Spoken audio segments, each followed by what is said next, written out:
A partir de hoje, você vai viajar pelo mundo comigo no Atalla.doc. E no primeiro episódio, eu conversei com o Dr. Phillips. Ele é diretor do Instituto de Medicina do Estilo de Vida da Faculdade de Harvard. Esse nome parece estranho, mas é fácil entender como ouvimos o que ele tem a dizer.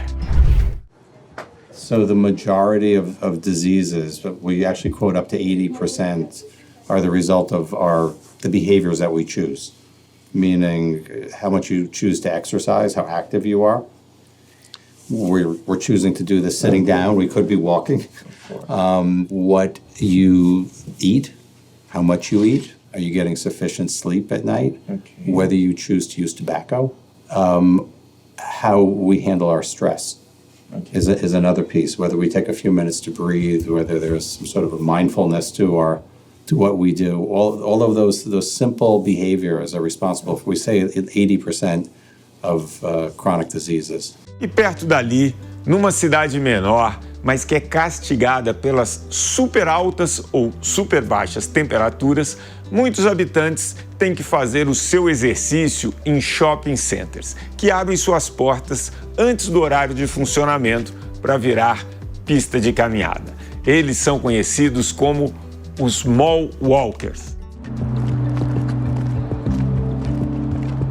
So, I grew up, my teenage years was in the 1950s, and I never remember there being an emphasis on exercise at all. But I was never athletic. I think I talked to you about that. But I also didn't exercise much at all until I did have heart surgery.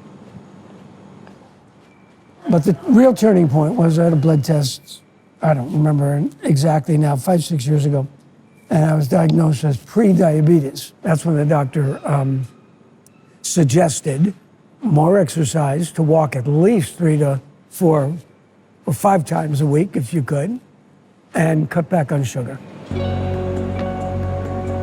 I stopped eating ice cream.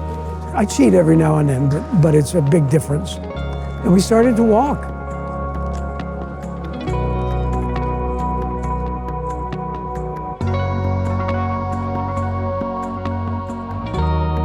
The most common chronic diseases that plague the world now include diabetes, many types of cancer, heart disease, stroke, depression, all come along and are all remarkably improved by getting enough physical activity.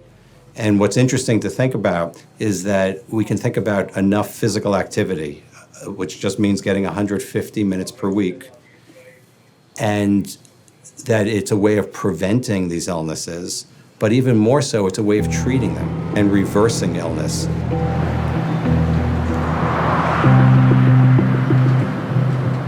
And so I'm pretty healthy. My heart is good. But I would say that mostly what drives me here is the weather. And, we're here if it's very cold, and we're here if it's very hot outside.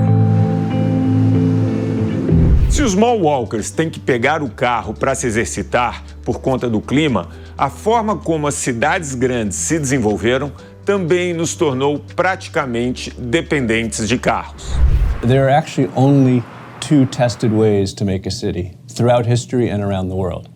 One of them has existed as long as humans have been making non-nomadic settlements, which is about 10,000 years, and we call that the neighborhood. And a neighborhood is defined in certain ways, principally as being compact, as being diverse, at least in use, so places to live, work, shop, recreate, all together, and also to be being walkable. Now, around the middle of the 20th century, pretty much starting here in America, but now exported very effectively to the rest of the world, was developed the other type of city, which we call suburban sprawl. Suburban sprawl is characterized as being the opposite. It's clearly not diverse, and so you have just places to shop, separated from places to work, separated from places to live. And it's not walkable because when you make that first decision to separate uses from each other and typically reconnect them only with highways, then of course driving becomes mandatory. And we say that the automobile transforms from being an instrument of freedom to a prosthetic device that you actually just need to live your daily life.